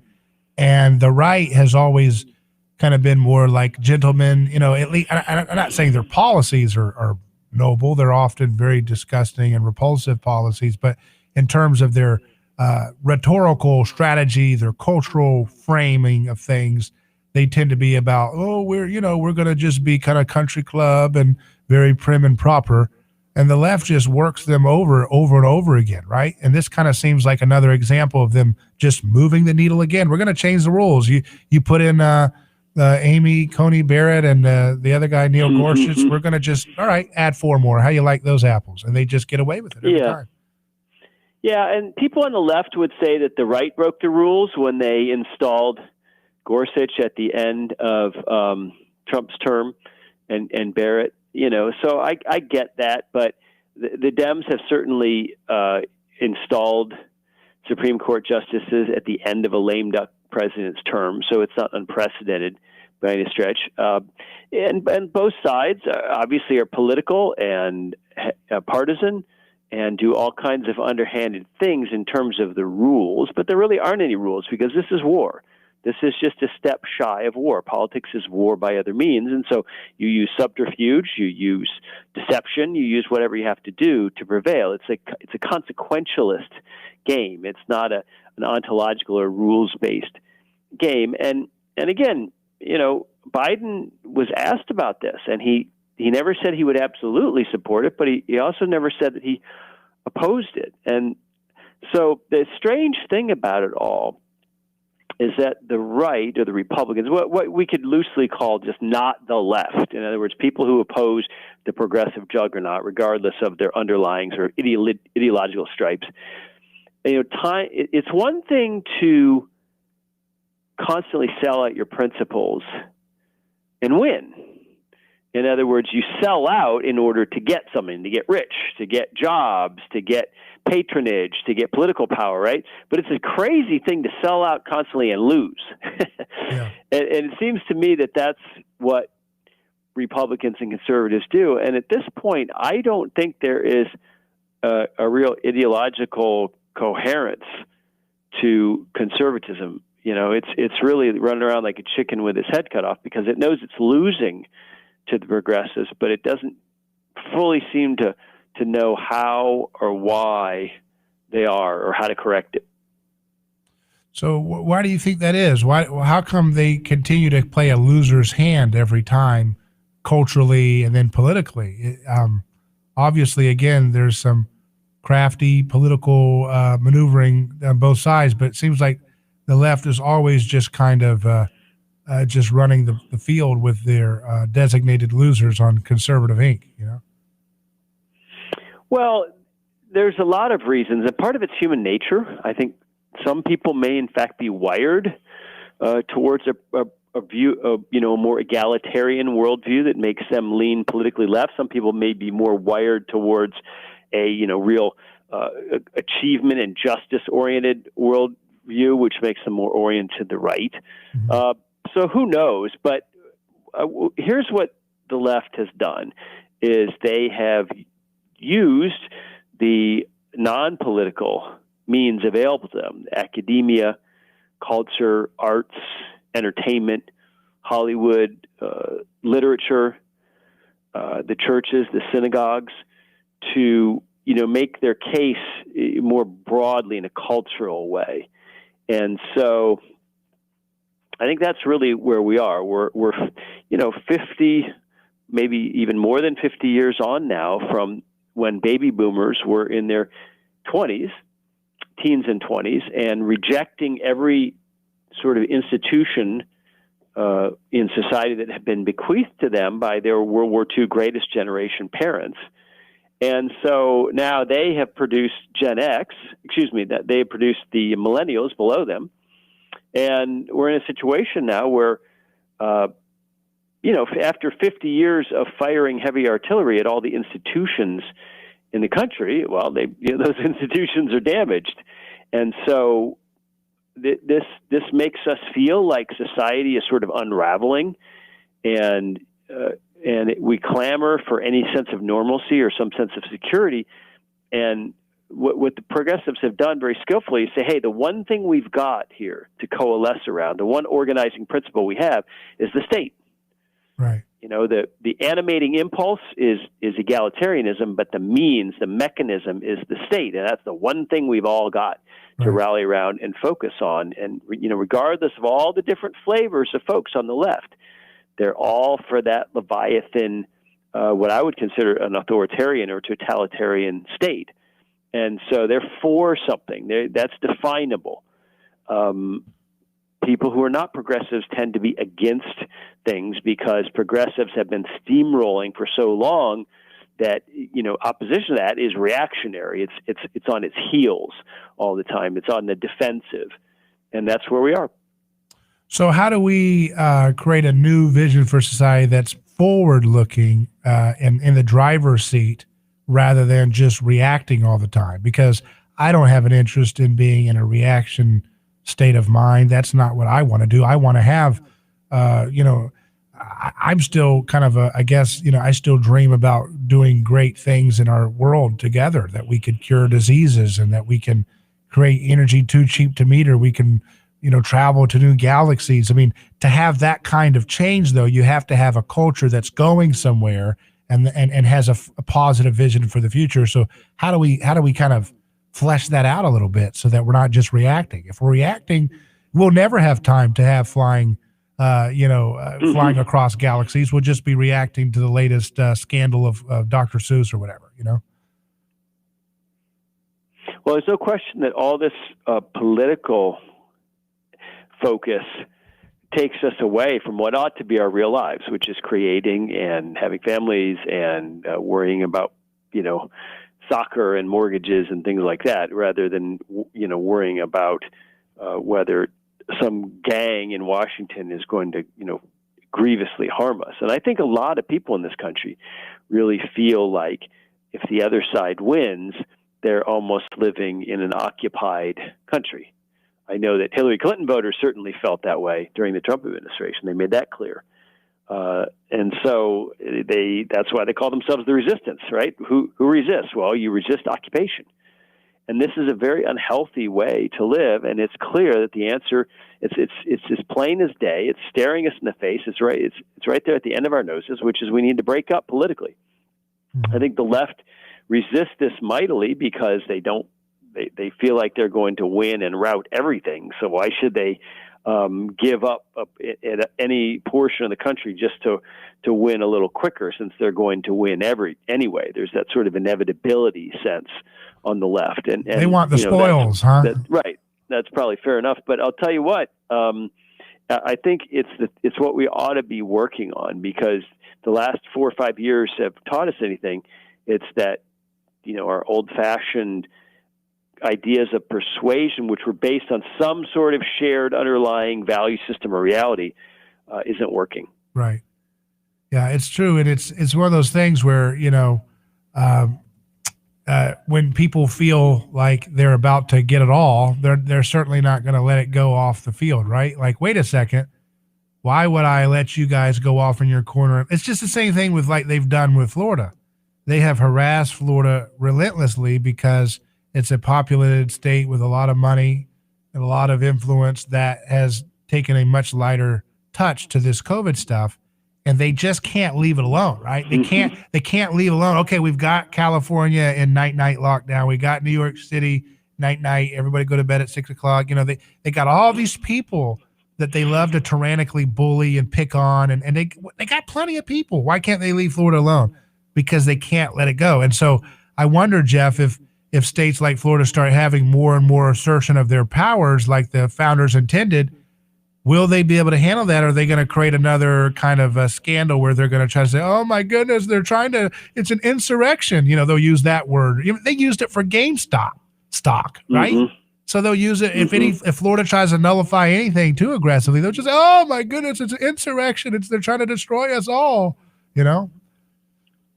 Well, COVID gave us an opportunity to apply a little bit of federalism, a little bit of that laboratory of states.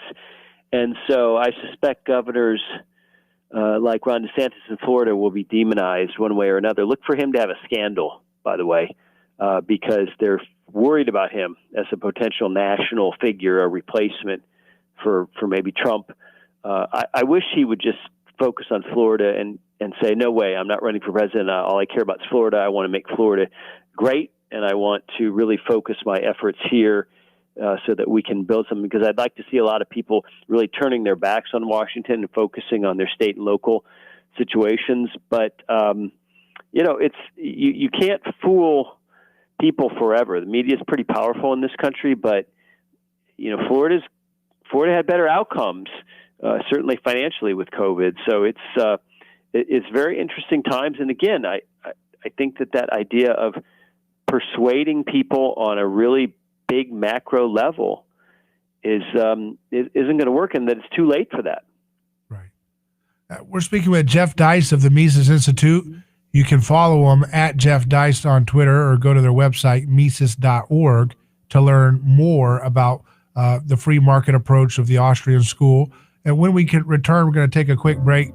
When we do, we're going to pick up, and I want to get into some of the quotes that Jeff recently posted from Ludwig von Mises himself, the namesake of the Institute, where he's talking about this managerial elites versus blue collar workers, and how that kind of shapes so much of where we're at today. We'll take a break and return live on A Neighbor's Choice.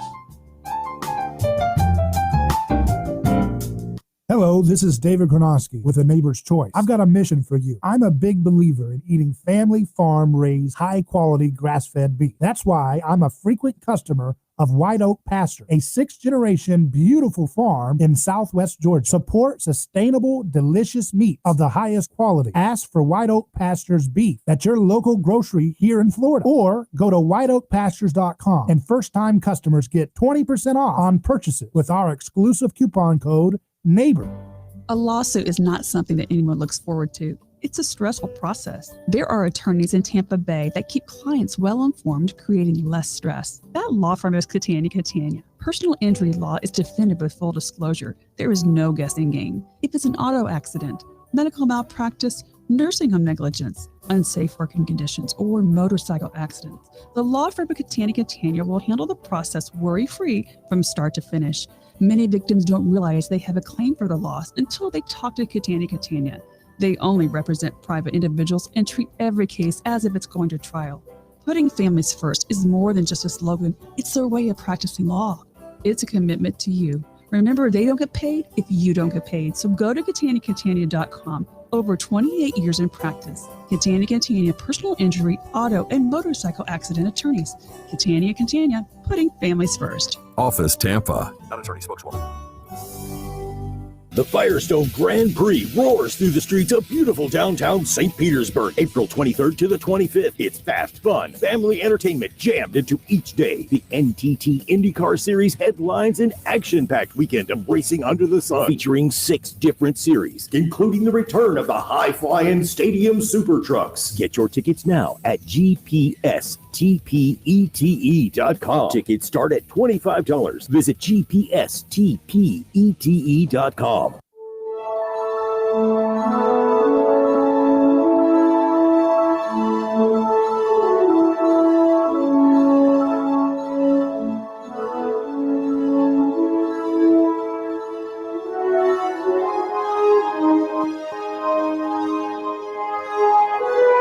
Hello, David Gronowski here. You're listening to A Neighbor's Choice.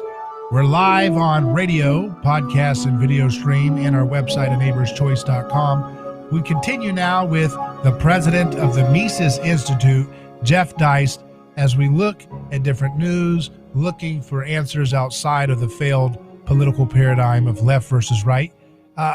You posted a tweet I wanted to share. It says, libertarians have a bad tendency to display hatred and contempt for working class and blue-collar Americans, but this sentiment doesn't flow from Mises, who understood and appreciated the shopkeeper and the mechanic. And you kind of posted some quotes from the anti-capitalistic mentality that he put out in 1954. Yeah, this is a pretty remarkable book that Mises wrote in the 50s. And you got to understand a little bit about his background. I mean, he came from a shopkeeper family in a sense, and but also both in his time in Vienna and then his time later in Switzerland and the United States, he never had a lot of money himself. And so he was not someone who viewed the world through the lens of a rich guy at all. And despite being obviously a very pro-free market economist and writer and philosopher. So this book, The Anti-Capitalist Mentality, is really sort of a skewering of elitist left-wing tastes. And among those are what we might call highbrow tastes in art and literature and entertainment and that sort of thing. And so part of this very short book goes into this idea of, one of the big objections or criticisms of capitalism is that it creates sort of lowbrow art. It creates ticky-tacky fast food architecture. It creates all these things which are not necessarily aesthetically on par with what we think of as Vienna at the turn of the century or something like that. And there's certainly some truth to that. But Mises points out, he says, first of all, this bureaucratic class, I mean, they tend to overestimate themselves and their importance vis-a-vis the working man who works with his hands and, operates machinery or equipment that really makes our physical lives possible. People who bring us energy and food and buildings and all that. That's all blue-collar labor. And so without that, there's no offices for these, bureaucratic or what we today call the digerati, I guess, people who stare at a screen all day. They need the blue-collar guy in a way the blue-collar guy doesn't necessarily need them. So that's for starters. But also this idea that, capitalism produces low art. It produces Stephen King novels instead of, Dostoevsky novels. It produces pop art and pop music instead of Rembrandt and Mozart, that sort of thing. And he says, even if that's true, sometimes he says, David, over time, the good stuff tends to endure and shine through over generations and decades and centuries, like Shakespeare, tends to endure.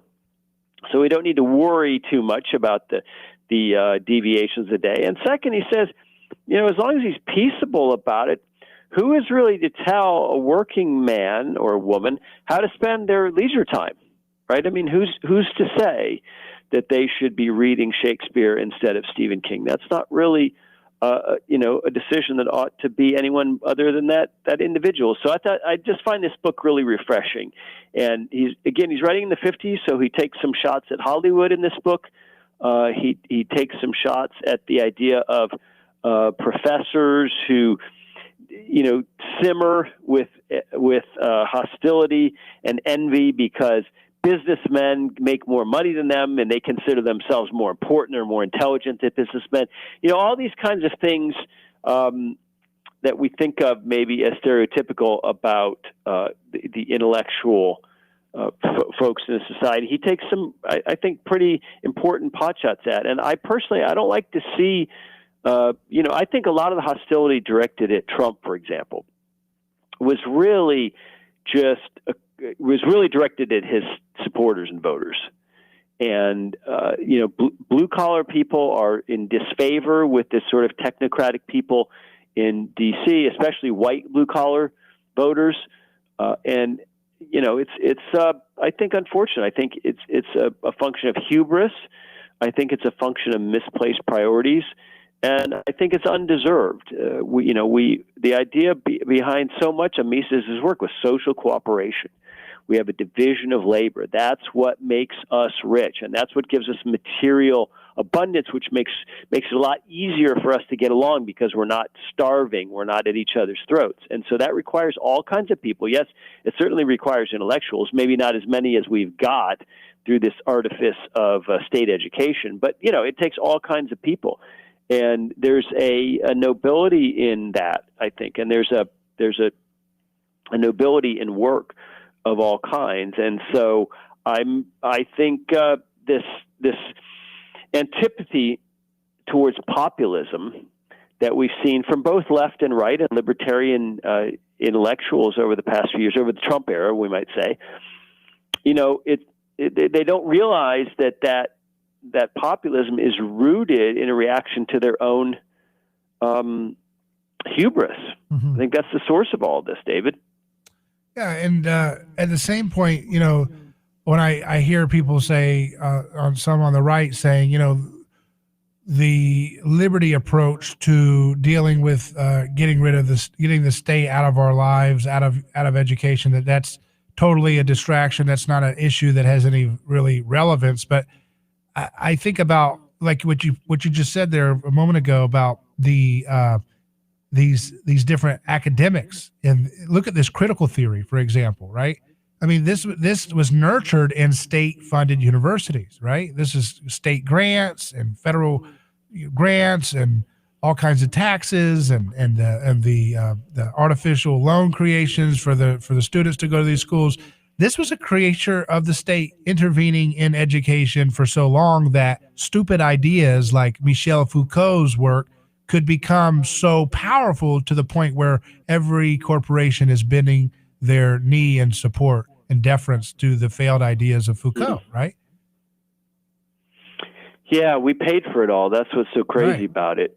It all came out of universities, which have been, home to all kinds of crazy ideas because, universities aren't subject almost entirely to the whims or the vagaries or the discipline of the marketplace. That's what tenure's all about. You have a spot at that university come hell or high water. And there's some benefits to that. We do want to have an intellectual class in society that can just consider things and ponder things and can be open in their research and writing and even their thoughts. They can be open and go where the facts take them and not have to self-censor because they fear losing their job. So there's an argument for tenure and for intellectuals in any society, of course. And for most of human history, they were sponsored, right? There were very wealthy patrons. Michelangelo is a great example of that. The Medici sponsored him in his work because it wasn't always that easy to make a living being Michelangelo just on the market. So there's a history of this, but it's gone way, way, way too far. Right. And so now we have so many academics with so much time on their hands. They're producing just absolute nonsense like critical race theory, which is not only nonsensical in its approach, it's basically critical theory, which has been around for a while, which is a sort of a power analysis of institutions, but now introducing the racial component. Everything has to be viewed through the lens of race. The entirety of American history now has to be viewed through the lens of race. And in fact, all of American history is racialist. So this is a crazy idea. And like I said, we bought and paid for it ourselves.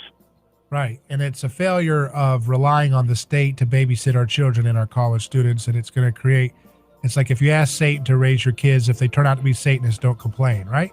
So Jeff, it's always a pleasure having you on the program. Thanks again for coming on. And I want people to follow you at Jeff Deist on Twitter and Mises.org. Thanks again.